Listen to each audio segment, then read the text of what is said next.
Welcome to Group Practice Revolution, where innovation meets magic. I'm your host, Sarah Buino, and on this show, we're gathering the unicorns of the group practice world, those magical practitioners, owners, and visionaries transforming how group practice works. Together, we're bridging the gap between practice owners and employees to create a better future for mental health care. Join us as we bring together diverse voices from across the field, each sharing their piece of the revolutionary puzzle. Because when innovation meets magic, anything is possible.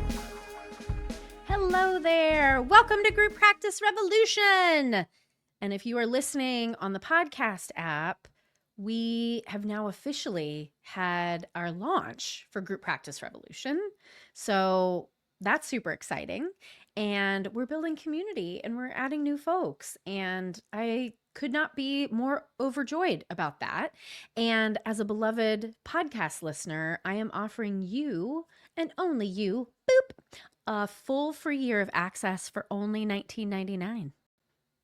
So you go to tinyurl.com/GPR podcast and use the code podcast, all caps, at checkout, and you get that super sweet deal.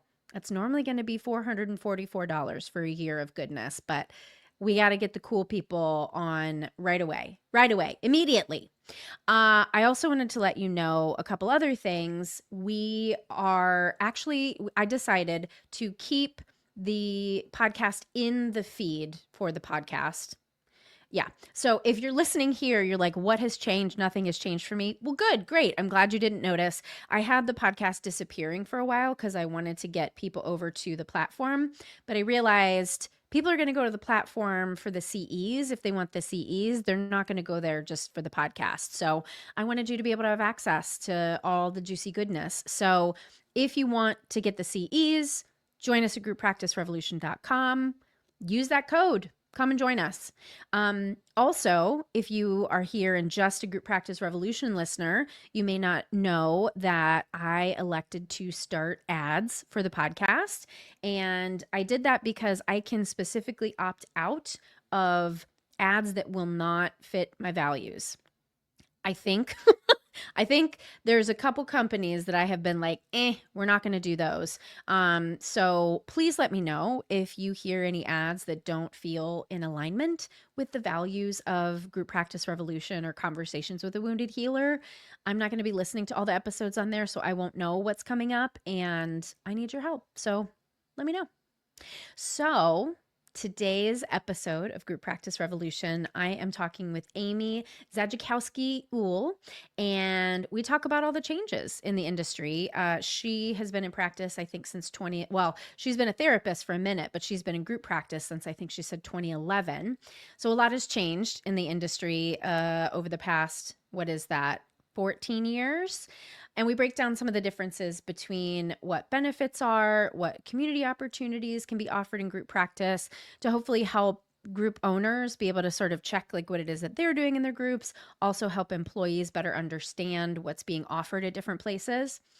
And we talk about the nasty word entitlement that's been used a lot, especially in regards to younger clinicians. So this was Amy's first podcast interview. She did great, right?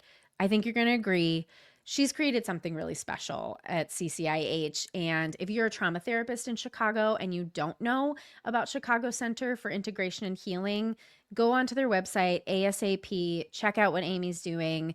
Bunch of great stuff. They've got trainings on their website. Just amazing. Love to Amy and all the good work that she's doing in the world. So let me introduce you to Amy. She is the founder and director of Chicago Center for Integration and Healing. For more than 30 years, Amy has been committed to exploring the harm caused by traumatic experiences. She helps individuals discover their own unique journey toward healing and supports other therapists in their work with trauma. So please enjoy my conversation with Amy Zajakowski Uhll. Hello, Amy. Welcome to Group Practice Revolution. Hi, Sarah. Thank you. This is your first podcast. I'm so excited to be your first. It's true. It is. Like I said, I'm putting myself into your capable hands. And I will hold you delicately like a little baby bird this whole time. So, I've done, an introduction for the listeners, but do you want to tell people who you are from your perspective? I mean, I would say my name is Amy Zajakowski Uhll. I'm the director at the Chicago Center for Integration and Healing. And I guess I would say one of the most important things about me is just like I've been practicing a long time, more than 30 years now. In my entire career, I've really been interested sort of in trauma informed practice. Through the years, it has changed quite a bit. What we mean by that phrase has changed quite a bit. But I would say it's been just a passion and interest of mine all the way along, and why I'm glad now to have this setting in which we kind of practice this way together. I think Yeah. that's probably the most important thing about me. Yeah. And you've built something really cool. And I'll tell listeners what I told you before we started recording, that one of the reasons I wanted you on this podcast is like, I don't know if you guys know this, but everybody tells me the gossip. They're probably going to stop telling me now that everybody knows that I know all of it. But everybody tells me the gossip. And you are one of the very few practice owners I've never heard shit about, which means you're probably doing good for your employees. Well, I'm grateful to hear that, and I hope that it's true. Yeah, right. Well, let's talk about that. Like I'm guessing you started in solo practice. When I did did. you expand into a group? I worked in community mental health for a really long time, and then I was at a not-for-profit. And so I was in private practice, but always working in a group setting as well. I've just Mhm. always valued working in a group setting. And I was at a place that was treating me well, but trauma just really wasn't their thing. And Mhm. so it was 12 years ago that I thought, let's go. I've been interested in integrating kind of traditional therapies and body centered therapies. And so I thought, like, let's go give this a shot. So I talked a couple of people into joining me, and it was 2011 that we kind of just started out in the world. So Yeah. it's been a while. Yeah. And how has the group practice landscape changed since you started in 2011? So that was a little handful of years before me. Yeah. I mean, it's changed a lot. I Yeah. think because of the way mental health is funded, there aren't for like kind of emerging therapists, there aren't as many places to go and do psychotherapy and get Yeah. trained like in a community of therapists who've been practicing for a long time. There just aren't as many opportunities as there used to be. And, that could be a whole nother podcast. But Yeah. and so I feel like one of the big ways that it has changed is that like less experienced therapists who are really interested in doing psychotherapy have then necessarily to kind of come out into the private practice arena. It's really one of the only places where they can do that work. And so it's really different to be um, more on your own or in a smaller group. Like I really had the luxury of being in consultation groups where there were people who had practiced for 20 years, who were Yeah. talking about the mistakes that they made, who were Yeah. talking about being confused, who were talking about being angry. And I really feel that folks aren't really getting that opportunity as much just because kind of the way that things have changed. Yeah. And now I think also because of the way funding goes, that to work in community settings, people are working so hard. Mhm. They're not able to have the time to do clinical supervision like I got. Right. People are just like running as fast as they can. And Yeah. that I think has been one of the biggest changes. I think another thing, when I say that I'm trauma informed, I think another thing that has really changed is that because there's been this like, which is a good thing. There's been a lot of new modalities like EMDR, DBT, um, NARM. yeah, NARM, SC, SP, sensory motor SP, right. psychotherapy, which is Mhm. I'm trained in. There are like so many more available resources to treat trauma. But I think one of the things that happened is that we've gotten a little siloed. Mhm. That we've gotten sort of like, I do this, I do this, I do this. And that it really takes a lot of kind of reflection, consultation, just time to kind of percolate the wisdom from a lot of these models into a method that's kind of unique for each person that we're with. So I would also Yeah. say there's a way in which I feel like we've gotten a little bit more kind of separate in some of the ways that we practice. I think Yeah. that has been another change that is, and again, I think all those new modalities are wonderful, Right. but they're, like I said, I think there's like pressure to be like in a specialty in a way that feels a little different than when I was coming up. Yeah. Well, my first response to that is it's so interesting to hear you answer this question in a way that shows why you built your practice the way you did, right? Because you have a really intensive trauma training program. Like, don't you have like an incubator sort of thing too? We Like, do. tell We have us, like, yeah, tell us how you're like supporting your staff and the community, truthfully. yeah, I mean, we do take sort of like, probably people think of it as training, but I also think of it as support. Like one Yeah. of the principles that we say to be trauma informed, we think that the work needs to be done in community. Yes. Which, so we have like so we have a fellowship program in which individuals that are interested in learning trauma informed work could come and just stay with us for a year. And you can sort of learn the work, decide whether you're interested in it or not.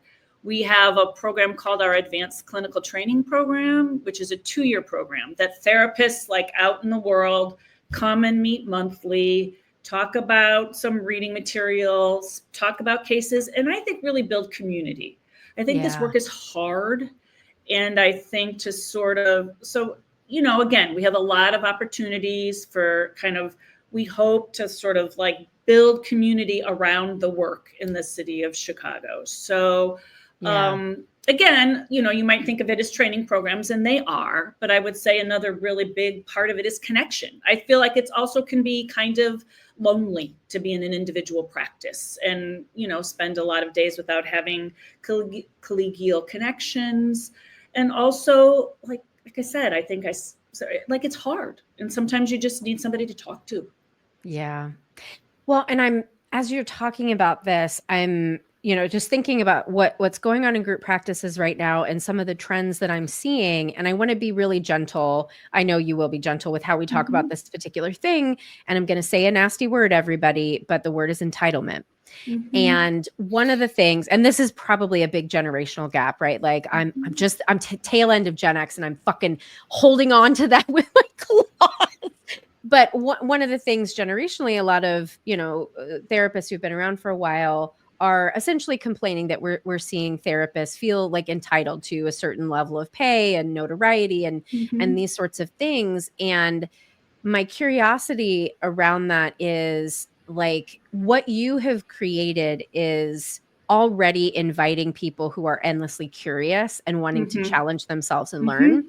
And I'm thinking about like the group practice clinician who feels like they really just want to be in individual private practice already. So they're not even getting Right. like the collegial piece out of their Mm-hmm. group. And I suppose this is an invitation to those folks who are listening. My question is like, what's the rush? And I wonder Mm-hmm. how much of it is like, of course, financial incentive. Everybody deserves to be paid well. It's not, I don't think it's about like paying your dues necessarily, but this is a particular field in which like you don't get all of the information that you need in grad school, Right. Right. you And know? again, I also think when you say what's the rush, and I'm going to go back to what you asked me earlier. Here's another thing that I think has shifted in all of my years is I think that there's this notion that like to be the most successful, you're in an Yeah. individual practice. I think Yeah. somehow we've created that as a Yeah. culture. I think again, partially how that's gotten created is that like places where we used to all get trained when we were coming up, in which we were just naturally in groups, Yeah. um, were better funded, and so Mm, so we got the experience of being in a group and yeah. then realizing how valuable that was. And I Yeah. think again the You're right. opportunities for that are not as common. And I Yeah. do think there gets to be this like vibe that like I'm the most successful if I'm on my own. Yeah. Like that's the like peak. Yeah, and it's funny, like, I want to challenge anybody who has that notion to think about that when applied like through a capitalistic lens. Yeah, right. Right? Because like yeah, if we're really falling for the idea of what the quote unquote American dream is, that makes sense. But like John Codd, I always tell people John ruined me because he was my Mm-hmm. first employee and he's perfect. Mm-hmm. John gets to do whatever he wants for the rest of his life because he's the Mm-hmm. perfect employee. Sorry, everybody. John is the perfect one. John and I came from alternatives. Do you know I alternatives? do. I actually Yeah. worked for them when I was in graduate school. See, like alternatives, and I hear that it's very, very different now, but back in Mm-hmm. the day, like, you know, we were all in this like a bullpen essentially. Everybody Right. had their offices or their desks up in this one place, and then we would go downstairs to see the clients, and then every Friday we would have case presentations, and Right. it was so rich. And like John and I really grew up in that. And then when John wanted to go into private practice, he was like, I don't want to do it by myself, like, and I was like, Mm-hmm. oh sure, we can just do this together. And it's funny how, you know, that was sort of the expectation of like we're learning together and growing Mm-hmm. together. And I'm trying to think of like, because it's not that we necessarily want our jobs to like be our life, but also as a therapist, it's not just a job. No. And there's something more that Mm-hmm. I think we want to build, you know. And Mm-hmm. I hear sort of the expectation from staff of wanting it, but then also not wanting to take it. I don't know. I'm saying a lot of words, but you're nodding. So do you have things to Mm-hmm. say too? Yeah, I mean, I think partially it isn't just a job, it's also a human endeavor. But Yeah. again, I would say that I think we really need to support people to the place where they can feel that. I think it's scary. I Yeah. always tell my staff, I was scared my first 3 years of being a therapist, and I was glad at Yeah. every cancellation because I was scared. Yes. And Yes. so I think, Yes. And you that's know, normal. yes, Yes. so sometimes when people are like, I'm anxious, I feel sort of like, yeah, you should be. But Yeah. then I think we need to be supportive. Then I Right. think we need to support, like, I think one of the things that, when you said it's not like our whole lives, but it is a human endeavor, Yeah. right? Like we are using our humanity, our nervous systems, ourselves Yeah. and I guess when you talk about how I built my practice, I did build it in a way that feels to me like we need to provide support for that Yeah. because it's anxiety provoking, because it's also just vulnerable, and it also can give you great joy when you are Mhm. like working with someone and connect on a real human level. Like sometimes in our staff meetings we start with like, what was your best moment all week?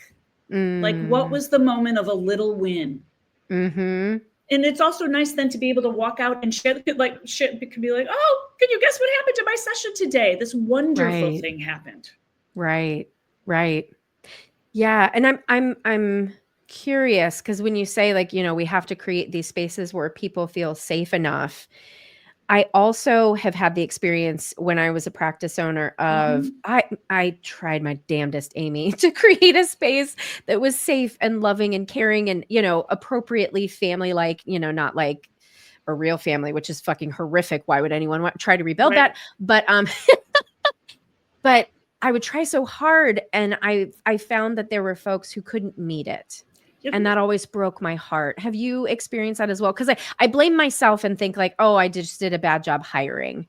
But did you find Yeah, that sometimes I too? have. I mean, I find it where people just aren't a fit, and so I think like a part of being a practice owner is in creating the as much safety as possible.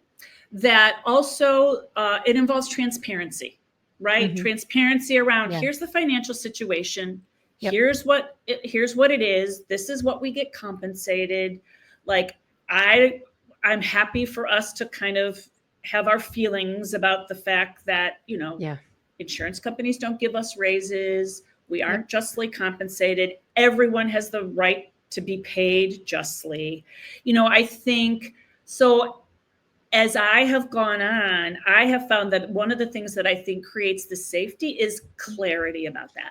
Yeah. Like clarity also about the limitations, clarity about like what we need, what is financially needed in order to keep this place afloat, Right. what we can provide, so I have found that it's part of support is also like boundaries and being clear. And Yeah. another thing, if any of my staff ever listen to this, they'll laugh, but another thing that I always say is like, we're together in support of this work.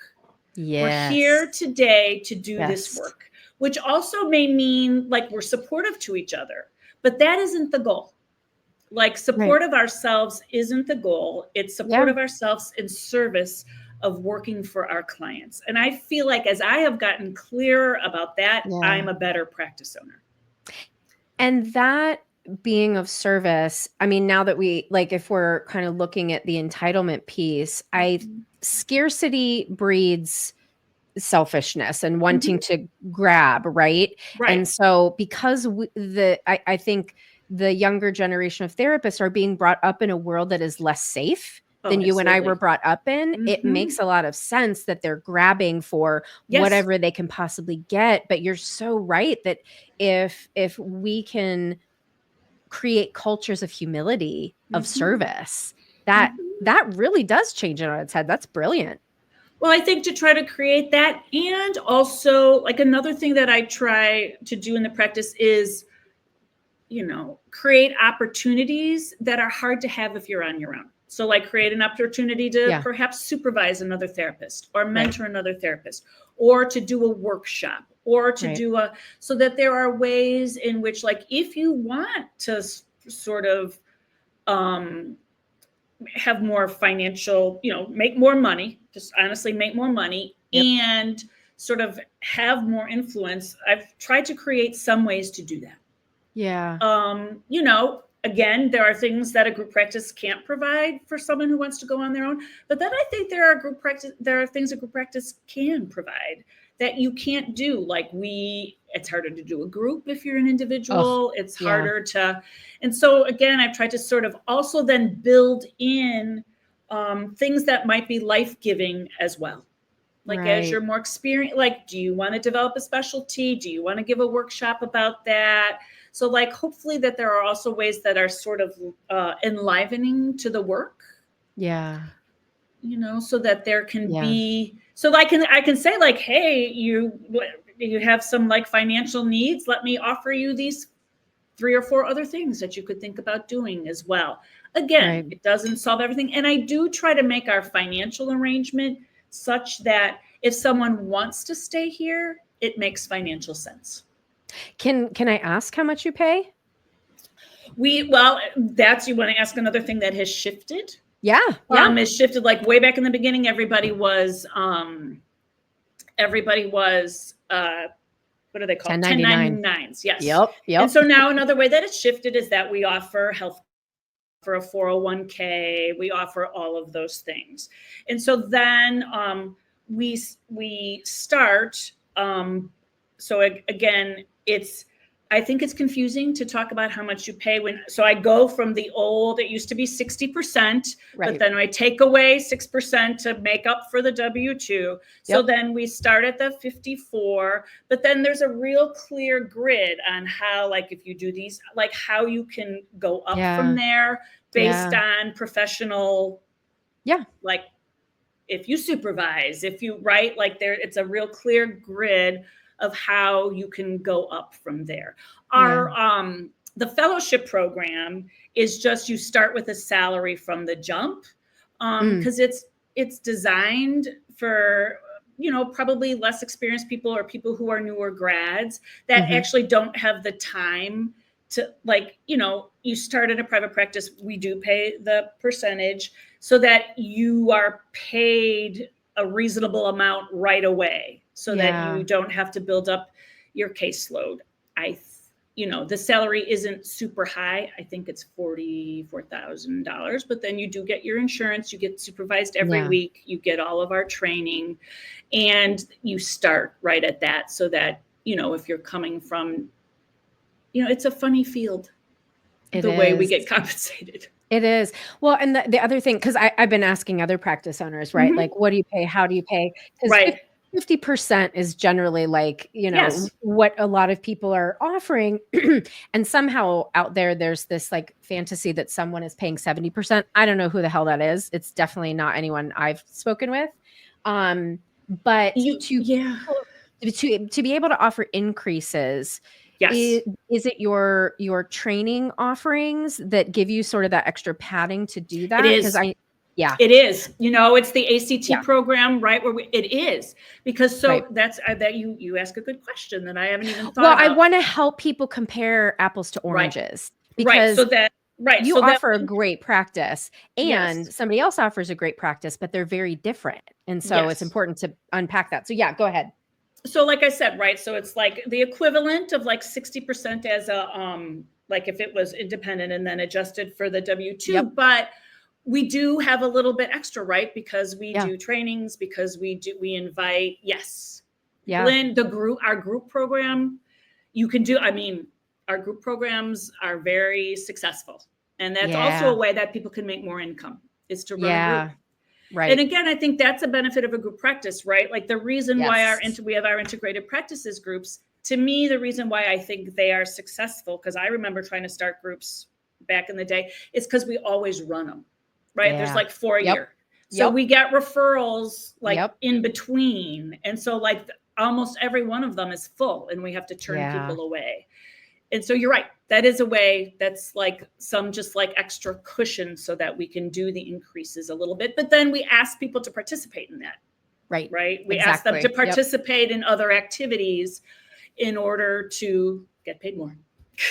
Yeah, it's interesting because I think it's kind of like this dual expectation of I want the feel of a small business and the capacity to like do unique and creative things Mhm. and, get my needs met. But then I also want the security of Mhm. potentially a corporate, right? But you're Right. not going to be able to get both. And I really hope that Group Practice Revolution can help employees better understand what questions to ask when they're interviewing for a Yes. practice.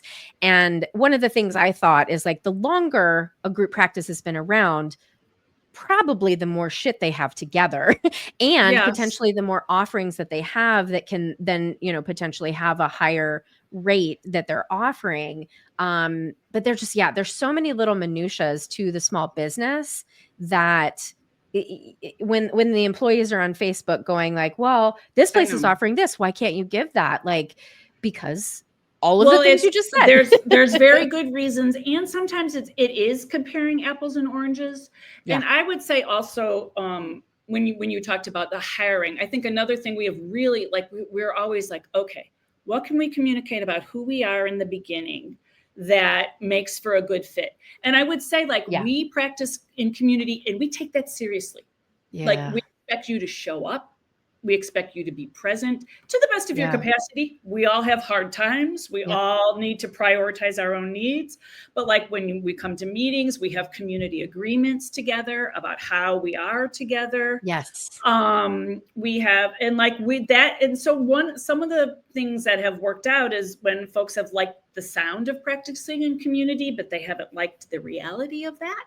That Yeah. has been when there's been a misfit. So, Yeah. and we all practice in this trauma informed way, right? We're not like a practice where people have a bunch of different backgrounds and specialties. So it feels like if this is what you're interested in, we're the Right. place for you, Right. right? And you can go forth from here and practice in this way or not, but you can kind of be with us for a while or come and stay. And I've just really worked on trying to be clearer and clearer about what that means. And so Yeah. that, right, like I've tried to get like, I mean, I'll be transparent. To me, I have never only been in a solo practice. I would be lonely. Yeah. And so I have also gotten really clear about trying to articulate what some of the benefits can be that are non-tangible. Yes. Right? There's the like whatever, the change.com thing blows up. And so like to have Right. somebody figure it out for you, Right. right? That's valuable. To have Right. 6 new CEU requirements that we have to do. Like, can you tell me what I like that to have Yeah. someone kind of tending all of that is worth something. Yeah. Yeah. Yeah. And again, I think,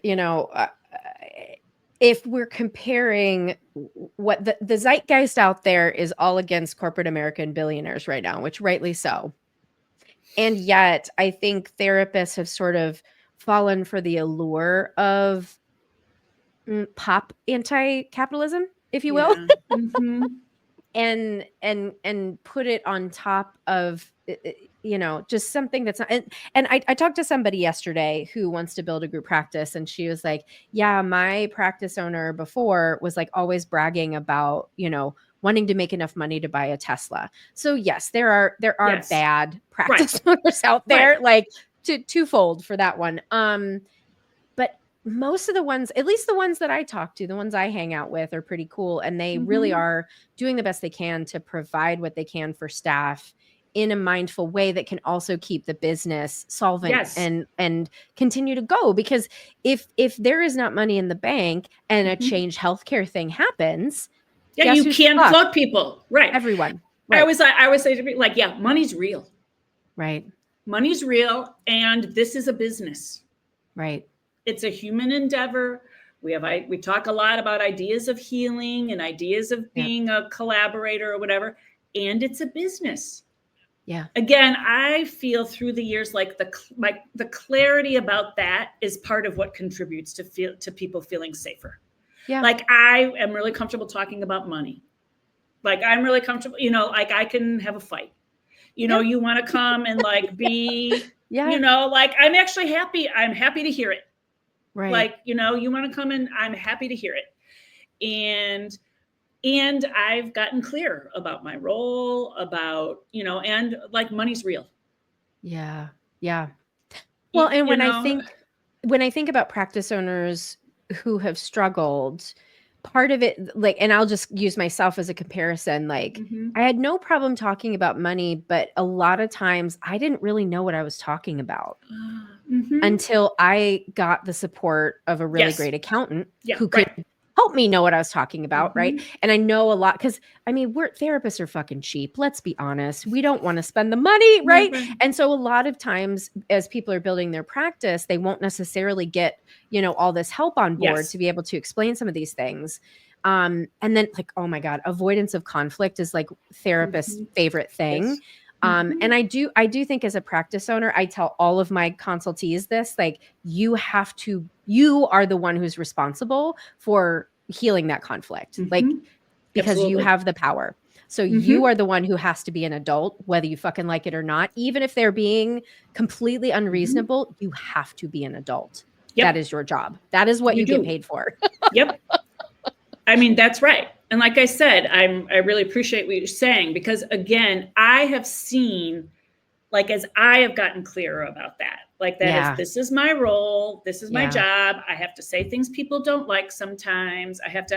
I feel like everybody gets along better. Yes. I feel like it goes better. Like, maybe they go and like talk about me, but with themselves. Fine. That's fine with me. Yeah. You know what I mean? Like, they can get support for whatever weird thing I do, but like, it's also, again, like, I just feel like as I've gotten clearer about, like, A, this is a business, B, we're here to do the work. Yep. And it's my job to be responsible for the bottom line here. I think that transparency is helpful. Yeah. Yeah. And I'm just hearing a real trust in yourself. And I'm also guessing that comes from the personal work that you've done. That's what I was like, it's been a process. That's why I just made the face when you were talking, because like, and I can, I know but at least I can tell you I have learned from my mistakes, and I have made many. And that's what you want to see in a boss. Like, I'll just say that for any employees that are listening, you want to see in a boss somebody who says, hey, I screwed up, and here is how I am going to try to do better next time.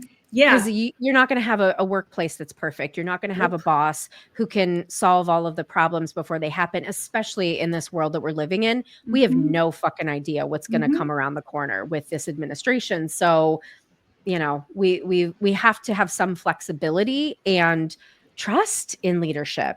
And that's the way you build trust. Yeah. I mean, I think by try to be real, try to be present. And there's times where I feel like, and I can't fix X.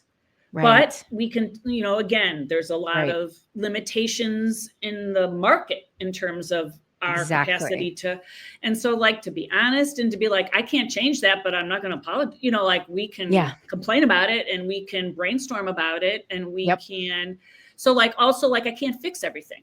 Right. Right.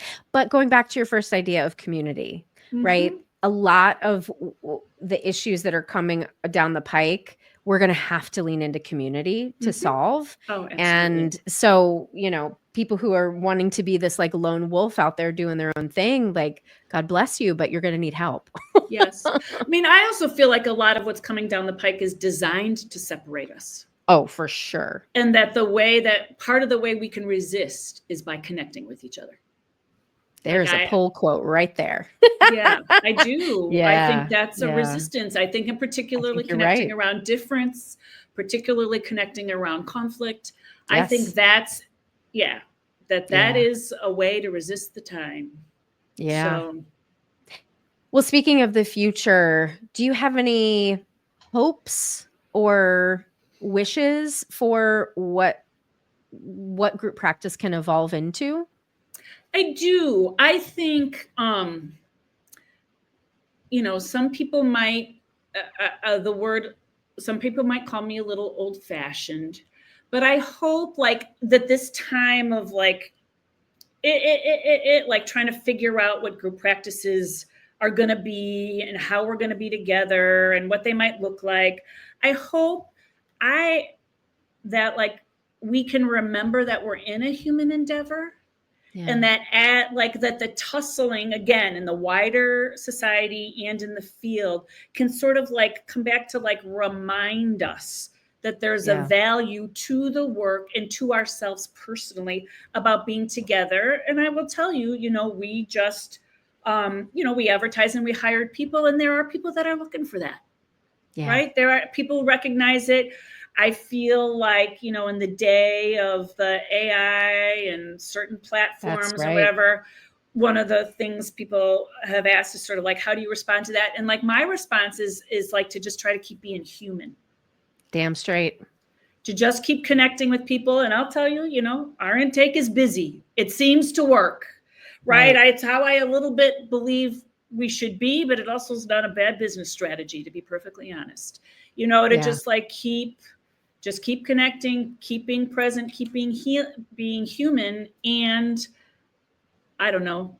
I think that will be what we evolve to. I love it. Well, thank you for all the good work you do and just being you. I'm so glad that you and I can be in community together. Yes, thank you for reaching out. Yes, this is fun to do my first Yeah. podcast, and I'm grateful to you for Yay! inviting me. Yay! So tell people where they find you. How do they find you online? Oh, okay. So our website is www.the-ccih.com. We are on Facebook and LinkedIn. We don't have Instagram quite yet. Don't even start. Don't even Yeah, try. actually, that is the feedback I've gotten. So that's why I've been a bit hesitant. Yeah. Well, yeah. Once you're in there, you're stuck. So don't do it if you don't have Mhm. to. Mhm. Yeah. Well, thank you again for being here, Amy. I really appreciate you. Yes, thank you, Sarah. This is fun. Yes, it is. Thanks so much for watching Group Practice Revolution.